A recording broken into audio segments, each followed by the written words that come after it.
갈라디아서 1장 1절에서 3절 우리 함께 봉독하도록 하겠습니다. 시작.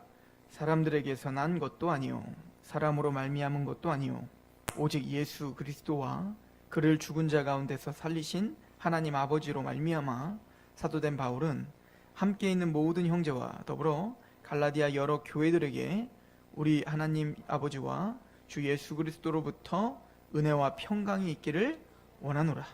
아멘. 수요일날 이제 우리는 갈라디아서를 함께 강의하며 하나님의 말씀을 보려고 합니다. 많은 신학자들과 목회자들은 이 갈라디아서는 바로 이신칭이 믿음으로 말미암는 구원, 또 믿음으로 오직 의롭다움을 받을 수 있다라고 하는 기독교의 교리의 정수가 담겨져 있고, 또 흔히 말을 하기를 이제 성경 전체에 어떻게 보면은 핵심과도 같은 것이 로마서라면 그 로마서에도 핵심과도 같은 메시지를 전하는 게 바로 갈라디아서다, 뭐 이렇게까지 이야기를 하죠. 아무튼 로마서와 이 갈라디아서는 바로 사도 바울의 구원론에 있어서 빼놓을 수 없을 그런 중요한 서신서인 건 분명합니다. 또 이 갈라디아서는요, 이제 그 정경화 작업이라고 하는데요, 성경으로 인정되는 많은 논쟁들이 있었는데, 이 갈라디아서 같은 경우는 바울이 썼다는 것을 한 번도 의심받아 보지 않았던 서신이기도 합니다. 갈라디아서를 또 이 시점에서 우리가 배우는 것은 대단히 중요합니다. 특별히 칼빈과 루터가 종교를 일으켰을 때 가장 그 화두가 뭐였냐면 이신칭이었죠. 믿음으로 말미암아 의롭다움을 받는다.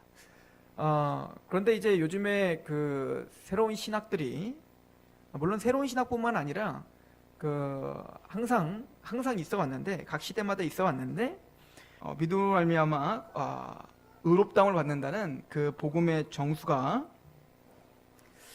각 시대마다 항상 공격을 당해 왔습니다. 너무너무 중요한 교리인데 교회가 이것을 다른 이단자들에 의해서 끊임없이 희석되고 있고, 또 오늘날도 그런 공격들을 받고 있습니다. 그래서 저와 우리 귀한 성도들이 갈라디아서를 공부해 나가면서 우리가 사수해야 되고 또 싸워야 될, 또 하나님의 복음과 그 십자가를 헛되게 하는 그 수많은 다른 이단 사설에 치우치지 않게 하기 위해서 이 말씀을 같이 나누는 것이 합당하다, 이런 생각을 하게 됐습니다.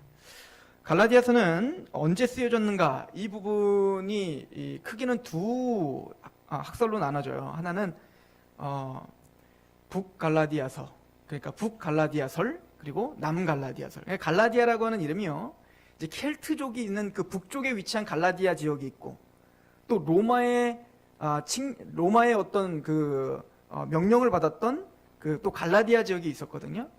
근데 만약에 남갈라디아설, 그러니까 이 갈라디아서가 북쪽에 있었던 갈라디아 사람들에게 보내는 편지다라고 할 때는 이 기록 연대가 조금 뒤로 가게 돼 있어요.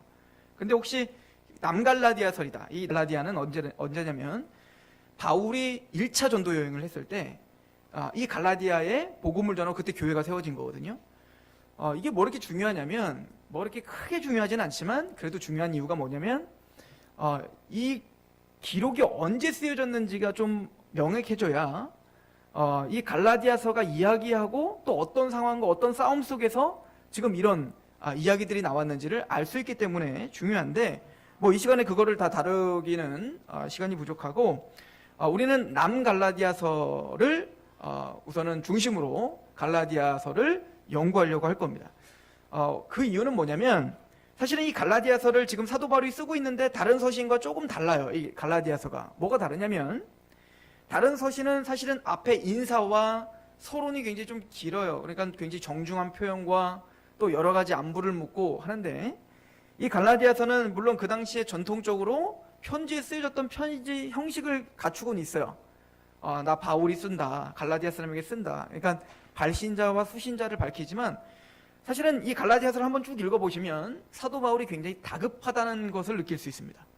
그리고 사도 바울의 어떤 그 필치가 굉장히 격앙돼 있음을 볼 수가 있어요. 그래서 사도 바울이 쓰자마자 제일 먼저 뭐죠? 그리스도와 하나님으로부터 사도된 바울이다를 먼저 쓰기 시작하죠.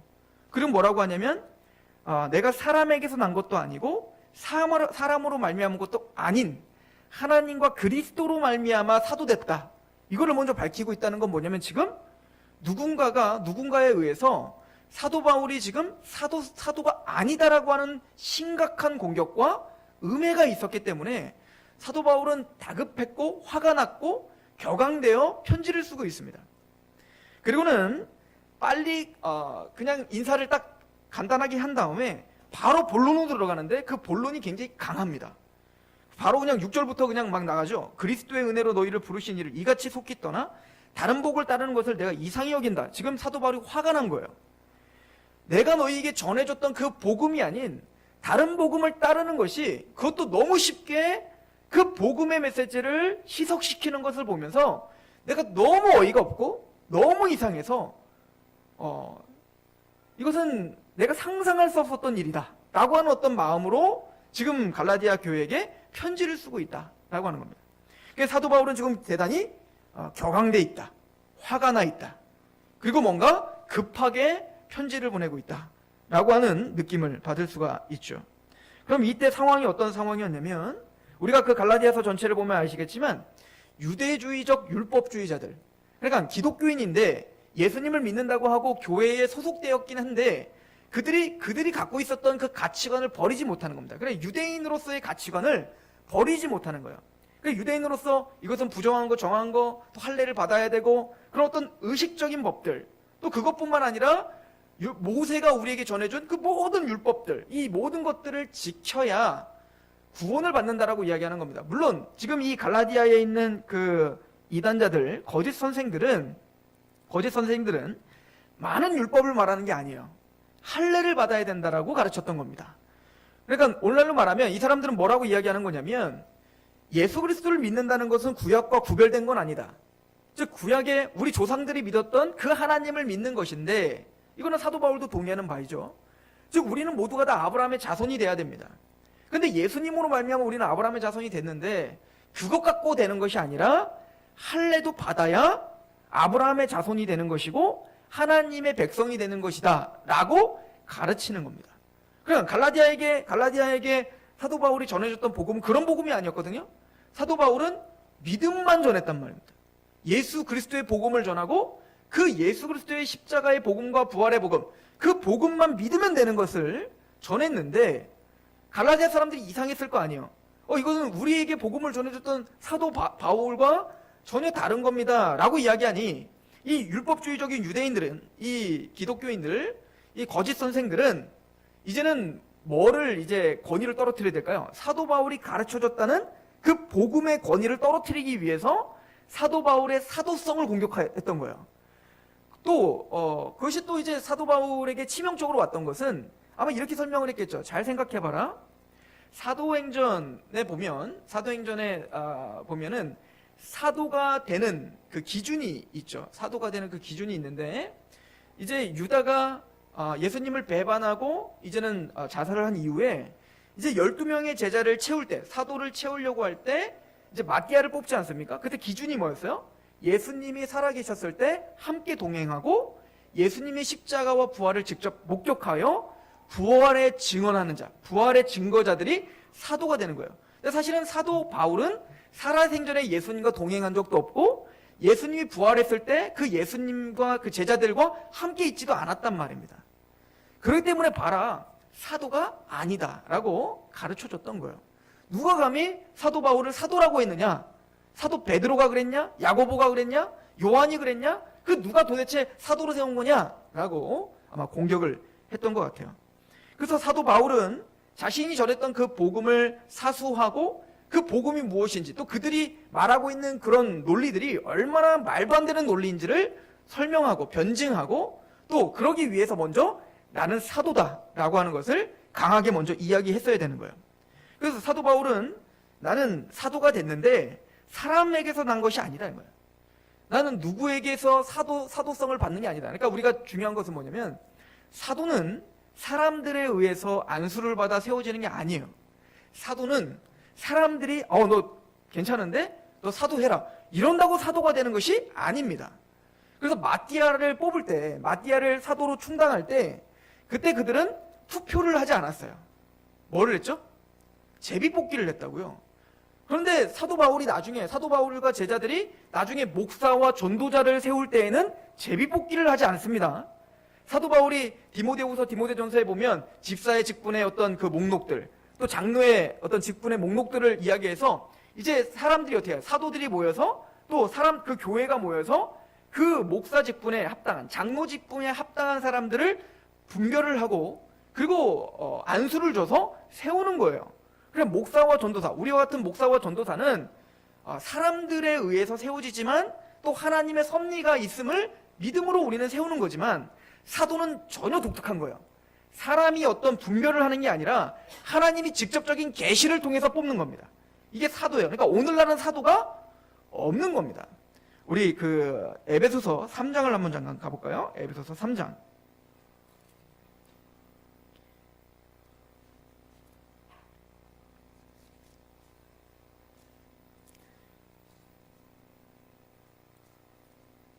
자, 에베소서 3장 1절부터 제가 보겠습니다.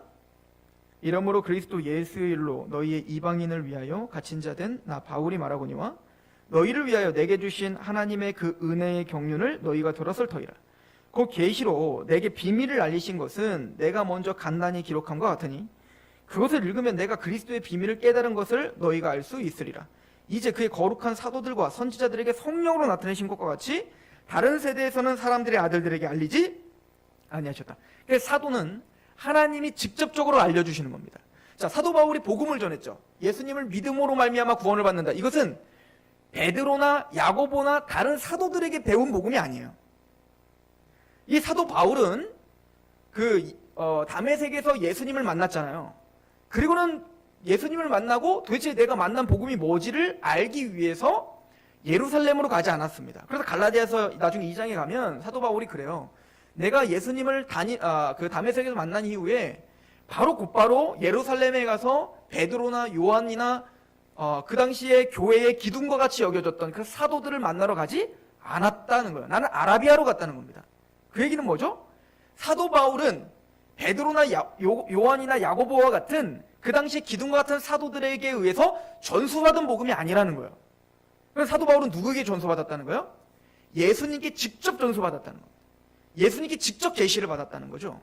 그리고 아까도 말했지만 사도의 권위는 그 예수님의 부활을 직접 목도하고 부활의 증인이어야 됩니다. 그런데 사도 바울은 바로 부활하신 예수님께서 독특하게 사도 바울에게 나타나셔서 그래서 사도성을 주신 거예요. 그러니까 예수님의 부활을 그 이후에 예수님이 승천하신 이후에 사도 바울에게 독특하게 한번 나타나셔서 부활하신 예수님을 만나게 됐단 말입니다. 자, 그런데도 그 초반에는 어떻게 했죠? 그 예루살렘에서 사도 바울이 개종했다라고 예수님을 믿었다라고 하는 소리를 들었을 때 어떤 누구도 예루살렘에 있는 어떤 누구도 믿지를 못했어요. 아니 그 사도 바울이 어떻게 예수님을 믿었지? 믿을 수가 없었던 겁니다. 그런데 나중에 바나바가 그 사도들을 설득하죠. 내가 직접 보았어. 그리고 나중에 1차 전도 여행을 끝내고 그리고는 이 사도 바울이 아마 그 바울과 베드로와 요한과 이들과 같이 교제를 했던 것 같습니다. 자, 그럴 때 그 사도들과 교제의 약수를 했다라고 기록을 합니다. 우리 갈라디아서 한번 가보세요. 2장입니다. 2장 9절부터 봅니다. 또 기둥과 같이 여기는 야고보와 게바와 요한도 내게 주신 은혜를 알므로 나와 바나바에게 친교의 약속을 하였으니 우리는 이방인에게로 그들은 할례자에게로 가게 하려 함이라. 자, 훗날 복음을 전하고 있는 사도 바울을 바라보면서 그 사도들이 바울과 바나바와 교제의 약속을 했다는 거예요. 그 얘기는 뭐죠? 이미 그 예루살렘의 사도들도 누구를 인정했다는 겁니까? 사도 바울도 이방인의 사도로서 하나님의 그 계시가 확실함을 인정했고 사도성의 권위를 부여하고 있었다라고 하는 것을 사도 바울에서 갈라디아서에 기록할 수밖에 없었습니다. 이 사도 바울이 갈라디아에서 싸우려고 했던 그 이단자들은 이게 율법주의 이단자들이죠. 사실은 그 율법주의 이단자들은 어떤 특징을 갖고 있는가를 사도 바울이 자세하게 이야기해주고 있는데요. 첫 번째는 십자가로 말미암는 핍박을 피하려고 하는 자들입니다. 6장 12절을 한번 보십시오. 갈라디아 6장 12절에 보면 무릇 육체의 모양을 내려 하는 자들이 억지로 너희에게 할례를 받게 하면 그들이 그리스도의 십자가로 말미암아 박해를 면하려 합니다. 그러니까 그 사람들은 편안한 삶을 원하는 거예요. 그러니까 거짓 선지자들의 특징이 있다면 그 사람들은 십자가 때문에 당하는 핍박을 싫어합니다. 그러니까 할례를 자꾸 받으라고 하는 건 뭐냐면 유대인들에게 핍박당하는 게 싫은 겁니다. 그래서 니들도 빨리 할례를 받아서 우리 기독교가 할례 받는 종교라는 것을 말해서 유대인들에게 괜히 십자가 때문에 저기 핍박당하지 말고 차라리 할례를 받아야 아브라함의 자손이 된다고 가르쳐서 그냥 핍박을 면하자라고 하는 거죠. 그러니까 현실적인 고난이 현실적인 고통이 싫어서 하나님의 복음을 변질시키려고 하는 거예요. 이 사람들이 거짓 선지자들이에요. 그러니까 사도 바울은 그것을 꿰뚫어보고 있었던 겁니다. 너희들에게 할례를 받으라고 하는 것은 그들은 예수님의 십자가로 말미암아 핍박당하고 고난당하고 박해당하는 것이 싫은 거다 하는 거예요. 그러나 갈라디아 교회들아, 너희들은 그런 거짓 선지자들을 어떻게 하라? 배척하라는 겁니다. 예수 그리스도로 말미암아 구원을 받고 그 복음 때문에 당하는 고난이라면 기꺼이 당할 준비를 하라 라고 이야기하는 것과 같죠. 또한 4장 17절을 한번 보시겠어요? 4장 17절에 보시면 이 거짓 선지자들의 또 목적이 있습니다. 왜 교회에 와서 사도 바울의 사도성과 그 복음을 변질시키는지 4장 17절을 보면 그들이 너희에게 대하여 열심을 내는 것은 좋은 뜻이 아니요 오직 너희를 이간시켜 너희로 그들에게 대하여 열심을 내게 하려 함이라. 첫 번째는 교회를 분란을 주기 위한 거예요. 교회끼리 서로 싸우게 하기 위한 거죠. 사도 바울의 가르침이 잘나, 그러니까 사도 바울 파, 그리고 누구 파 이렇게 만들려고 하는 거예요. 그래서 어떻게 하는 거죠? 교인들끼리 서로 싸우고 불신하게 만들어서 나중에 사도 바울이 아니라 또 예수님이 아니라 누구에게 열심을 내게 하기 위한 거예요?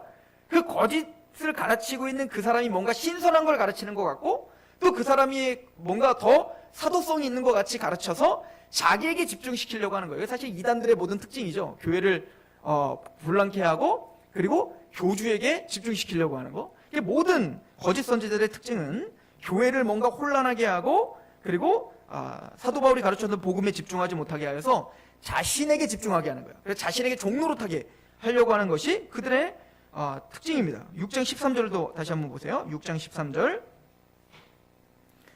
할례를 받은 그들이라도 스스로 율법은 지키지 아니하고 너희에게 할례를 받게 하려는 것은 그들이 너희의 육체로 자랑하려 함이라. 자신의 어떤 그 육체 행함을 영광을 받게 하려고 하는 것이다 라고 이야기를 합니다.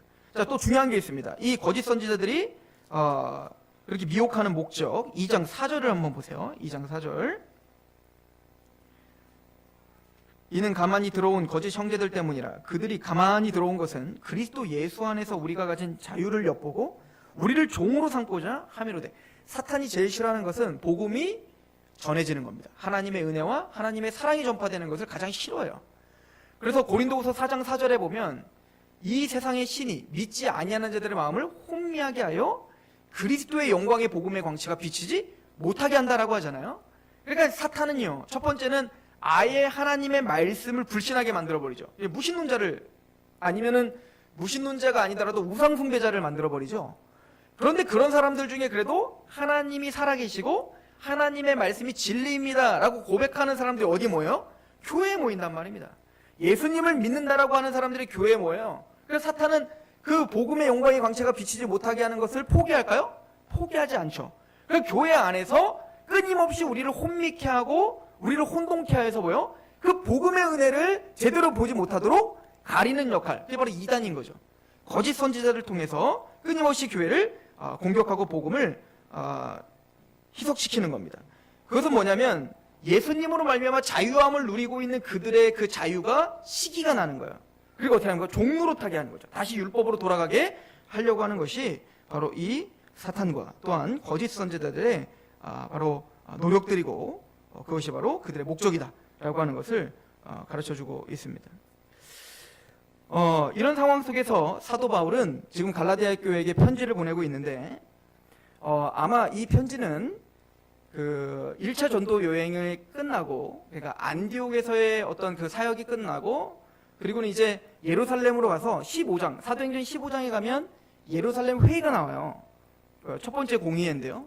그 공의회 전에 아마 이 갈라디아서를 썼을 겁니다. 왜 그랬냐면 그 당시에는 어느 정도로 이 복음이 불명확했냐면, 그러니까 사도 바울이 그렇게 복음을 날카롭게 전했음에도 불구하고 이 유대주의자들한테는 아직도 자신들의 그 가치관을 벗어낼 수가 없는 거예요. 누구를 통해서 우리는 그걸 볼 수 있냐면, 베드로도 보면 고넬료, 믿지 않던 그 이방인이었던 고넬료에게 복음을 전함으로 하나님이 계시를 줬잖아요. 베드로에게. 그러니까 부정한 짐승을 그 보자기에 넣어서 내려와서 먹어라라고 하는 그 어떤 환상을 보면서 부정하다 정하다라고 정해줬던 하나님, 그 율법을 정해줬던 하나님께서 이제는 어떻게 했다는 겁니까? 이방인이었던 고넬료에게도 복음을 전하는 것이 나의 뜻이란다 라고 하는 것을 가르쳐줬단 말이에요. 그런데 그런 베드로조차도 이따 갈라디아서 나중에 보면 알겠지만, 나중에 이제 그 예루살렘 회의 전에 사도 바울이 베드로를 본 적이 있었나 봅니다. 근데 베드로가 그때 사도 바울과 바나바와 또 베드로와 또 많은 이방인들, 아마 사도 바울과 그 바나바를 통해서 믿었던 그 성도들이겠죠? 그 이방인들 같이 밥을 먹고 있는데 예루살렘에서 야고보가 보낸 아마 사람들이 왔었던 것 같아요. 그리고 베드로가 어떻게 하죠? 뻘떡 일어나서 도망을 가버려요. 왜 그러냐면 이방인들과 같이 밥을 먹고 있다는 것이 자기에게는 뭔가 이게 뭔가 잘못됐다라고 하면 도망간 겁니다. 그러니까 옆에 있던 이방인의 사도라고 부름받았던 바나바도 어떻게 했냐면 같이 일어나서 도망가 버린 거예요. 왜냐면 어떻게 보면 수제자라고 봤던 그 베드로조차도 이방인과 같이 있는 것이 꺼림칙하게 도망갔으니까 바나바도 어떻게 해요? 같이 유혹이 돼서 같이 도망을 간 거예요. 그렇게 돼버리면 거기 앉아있던 이방인들 얼마나 큰 정죄감을 받겠냔 말입니다. 그걸 보면서 사도 바울이 너무 화가 나고 베드로에게 막 화를 낸 거죠. 당신이 사도로서 정말 복음을 변질시키는 것입니까? 라고 화를 냈다라고 갈라디아서 이야기를 하고 있죠. 그래서 사도 바울은 베드로든 야고보든 요한이든 그 어떤 누구든 오직 믿음으로 말미암아 구원을 받는다, 오직 믿음으로 말미암아 의롭다움을 받는다는 이 복음을 희석시킨다면 누구와도 싸울 준비가 되어 있다라는 겁니다. 그렇다면 지금 갈라디아 교회를 혼란케 하고 있는 너희들은 누구냐는 거예요. 바울이 베드로에게조차도 그렇게 화가 나고 베드로에게조차도 거짓된 복음을 가르친다면 바울은 가만히 있지 않는데, 과연 지금 제대로 복음을 들었던 그 하나님의 교회에게 지금 거짓 가르침을 통해서 자기에게 종노릇하게 하려고 하는 도대체 너는 누구냐라고 하는 그 화가 난 거죠. 그거에 대한 분노가 있었던 거예요. 사도 바울은 대단히 많은 사람들에게 자신을 내려놓을 준비가 되었던 사람이었습니다. 유대인들에게는 율법이 있는 자들에게는 율법을 가진 자처럼 하기로 결정했어요. 또 율법이 없는 사람들에게는, 할례받지 못한 민족들에게는 또 그 사람들의 문화를 존중해주며 그렇게 자신의 어떤 아집을 내려놓기로 결정했던 사도 바울입니다. 그러니까 복음이 아닌 것에서는 싸울 필요가 없다고 믿었단 말입니다. 사도 바울이 사실은 예루살렘에 이제 그 1차 그 예루살렘 회의에 참석했을 때 그 야고보 사도가 제안을 하나 하죠. 지금 유대인들은 바울 사도 당신을 오해하고 있습니다. 당신이 모세의 율법을 굉장히 무시하고 있고 또 성전을 무시하고 있다고 많은 사람들이 오해하고 있으니까 그걸 좀 불씨시켜 주십시오. 사실은 그런 것들은 유대인들을 배려해 줌으로 충분히 할 수 있는 거거든요. 그래서 사도 바울이 어떻게 했죠? 우리가 사도행전 강해를 통해서 보았듯이 이 사도 바울은 같이 그 당시에 이제 정결 의식이죠. 율법에 나오는 정결 의식을 함께 해준다고, 자신의 돈을 들여가며 나신의 정결 의식, 머리 깎는 것을 자신의 돈을 들여가며 그들에게 그 율법 지키라고 해준단 말입니다. 그래서 사도 바울은 그거 갖고 싸우고 싶은 생각이 없었어요. 어차피 그들은 오직 믿음으로만 의롭다움을 받는다는 그 복음을 정확하게 알고 있었기 때문에 그냥 그것을 하나의 문화로서 인정해 주기로 결정했던 거예요. 그랬던 사도 바울이지만 하나님의 복음이 뭔가 공격을 당하고 그 복음을 변질시키는 것은 참아볼 수가 없었던 겁니다. 유리창 이론이라는 게 있대요. 그 유리창 이론이라는 거 이제 범죄학에서 사실은 이제 있었던 건데, 이제 건물에 유리창이 하나 깨졌어요. 굉장히 사소한 거지만 그걸 그대로 내버려두면 오고 가는 사람들에게 이 건물 주인은 그 건물을 별로 신경 쓰지 않는다 라는 인식을 심어준다는 거예요. 그리고 그걸 계속 내버려두면 이제는 그 강도들이나 이런 사람들이 타깃을 댄다는 거예요. 저 유리창을 하지 않는 걸 보면 분명히 어떤 그 잠금 장치랄지 이런 것들도 허술하게 관리를 할 거야 그리고 또 별로 그거에 대한 경각심이 없을 거야 라고 하는 인상을 줘서 나중에는 반드시 그 건물에 뭔가 안 좋은 일들이 일어난다는 거 아니에요? 그런 것처럼 꼭 교리도 마찬가지예요. 아니 이 정도 갖고 뭘 그럽니까 사도 바울이라고 이야기할 정도로, 아니 누가 예수님 부인한다고 합니까? 누가 예수님 믿지 말래요? 예수님 믿는 거 우리는 다 인정한단 말입니다. 그런데 아브라함의 자손이 되고 어떤 하나님의 가족이 되는 데 있어서는 할례 하나는 받아야 된다는 기준 하나를 놓자는데, 조건 하나만 놓자는데 그게 뭐 그렇게 크게 잘못했다고? 아니 당신 예루살렘에서 정결 의식도 그냥 했잖아요. 그런 것도 했으면 이것도 하면서 그냥 그래야 구원받는다고 얘기하는 것 뿐인데, 그 사람들도 그럼 예수님 믿고 그리고 그거 하나 하면서 그렇구나 내가 예수님 믿는 하나님 백성이구나 라고 하는 것을 확정하면 되는 거 아니에요? 그러나 사도 바울은 그 위험성을 너무나 잘 알았던 거예요. 그 할례 하나를 열어버리면, 그 할례 하나를 인정해버리면 그 뒤에는 할례뿐만 아니라 다 모든 율법들을 다 인정해야 될 거예요. 그래서 나중에 갈라디아서에 보면 너희가 할례 하나를 껴넣으려고 한다면, 할례 하나만 율법을 지킨다고 한다면 성경에 있는 모든 율법을 항상 지켜야 된다.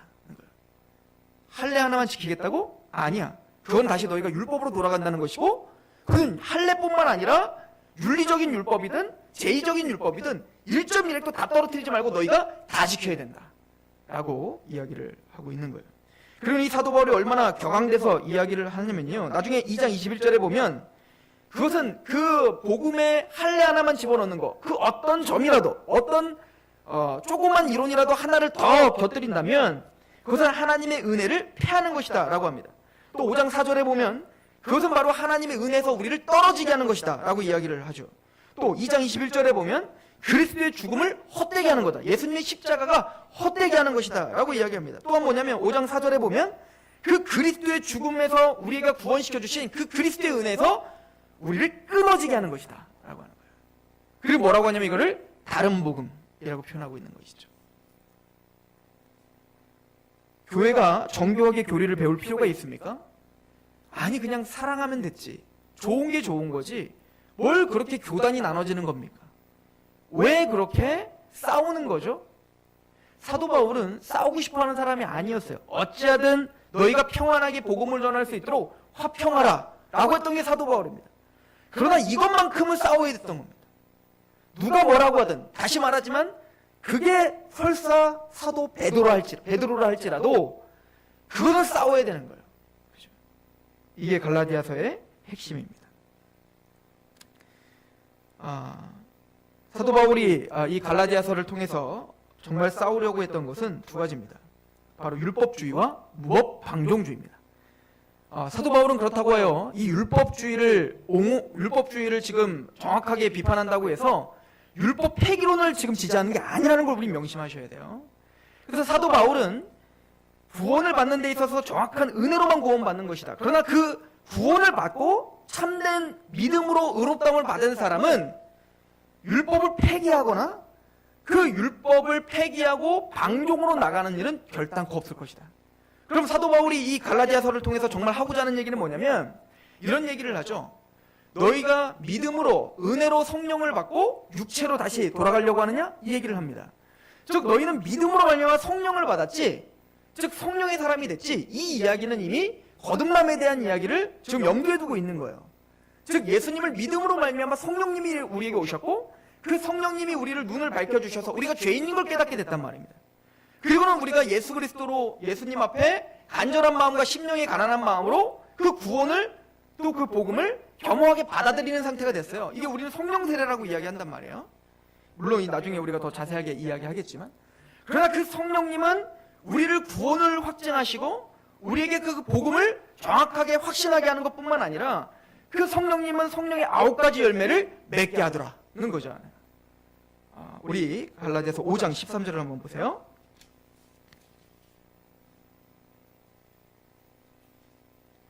형제들아 너희가 자유를 위하여 부르심을 입었으나 그러나 그 자유로 육체의 기회를 삼지 말고 오직 사랑으로 서로 종노릇하라. 온 율법은 내 이웃 사랑하기를 내 자신과 같이 하라 하신 한 말씀에 이루어졌나니 만일 서로 물고 먹으면 피차 멸망할까 조심하라. 자, 모든 율법의 핵심은 뭐라고 했죠? 하나님 사랑, 이웃 사랑이라고 했죠. 십계명의 첫 번째 계명부터 네 번째 계명 하나님의 사랑에 대한 이야기고, 다섯 번째부터 십계명까지는 뭐죠? 이웃에 대한 사랑이라고요. 그리고는 그 하나님 사랑과 이웃 사랑을 한마디로 말하면 뭐죠? 사랑입니다. 마음을 다하고 뜻을 다하고 목숨을 다하고 주 하나님을 사랑하는 것에 또 이웃을 사랑하는 것에 다 담겨 있단 말입니다. 자, 그런데 이 모든 그 율법이, 온 율법이 사랑인데 성령님이 임한 사람에게는 뭡니까? 그 사랑이 있다는 거예요. 그에게는 율법 폐기론자가 되는 게 아니라 그 율법을 완성하는 자가 된다는 거예요. 그 율법을 추구하는 사람이 되고 그 율법을 그의 삶의 방향이 되더라는 겁니다. 그리고 그 방향을 위해서 달려가는 사람들에게는 성령의 9가지 열매가 드러나더라는 거죠. 그래서 22절에 보니까 오직 성령의 열매는 사랑과 희락과 화평과 오래 참음과 자비와 양선과 충성과 온유와 절제니 이 같은 것을 금지할 법이 없느니라. 그리스도 예수의 사람들은 육체와 함께 그 정욕과 탐심을 십자가에 못 박았다. 그러니까 사실은 사도 바울은 이 앞부분에서는 율법을 곁들이는 잘못된 이단에 대한, 즉 율법주의에 대해서 철저하게 비판을 하고, 뒤에는 뭐죠? 나는 구원을 받았습니다 라고 하고 이기적으로 살고 자기 멋대로 살고, 그리고 전혀 죄책감이 없는 그런 사람들에 대해서 지금 뭡니까? 경계하고 있는 거예요. 이 사도 바울이 갈라디아서는 두 가지를 경계하고 있는 것으로 명심하셔요. 첫 번째는 율법주의를 경계합니다. 두 번째는 뭐죠? 율법 폐기론을 경계합니다.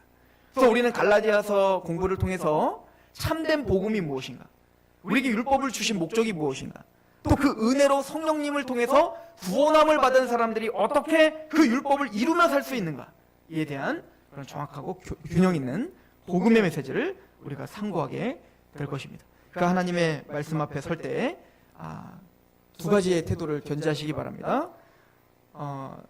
엠마로 하던 그 두 제자에게 예수님께서 성경을 풀어주실 때에 가슴이 뜨겁지 아니하더냐 라고 말한 것처럼 성령님이 말씀을 해석해 주시고 조명해 주셔야 우리는 그 말씀이 믿어지고 그 말씀이 보여지게 될 것입니다. 또 하나는 베레아 사람들에게 사도 바울이 칭찬한 것처럼 베레아 사람들은 데살로니가 있는 사람보다 더 신사적이어도 바울의 말을 간절한 마음으로 받되 성경에서 그러한가 상고하였더라. 우리가 성경 이 갈라디아서를 강의를 듣고 또 집에 가서 또 그 말씀을 다시 한번 묵상하면서 정말 말씀에서 그러한가 다시 한번 상고하며 그렇게 우리가 한 걸음 한 걸음 그 복음을 정리하는 시간이길 축원합니다. 기도하겠습니다.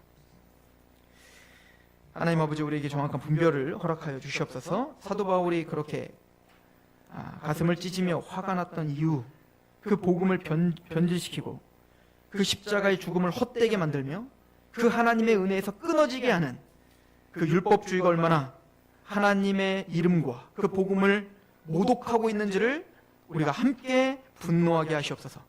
또 하나님, 그렇게 하나님의 성령으로 그렇게 복음을 제대로 받아들여 하나님의 사람이 된 사람들이 어떻게 방종으로 나가지 않고 그걸 하나님의 뜻 가운데 그런 하나님의 거룩한 율법을 그렇게 힘있게 지키며 그렇게 살아가고 있는지를 배우며 또 우리의 삶에 적용하게 하시옵소서.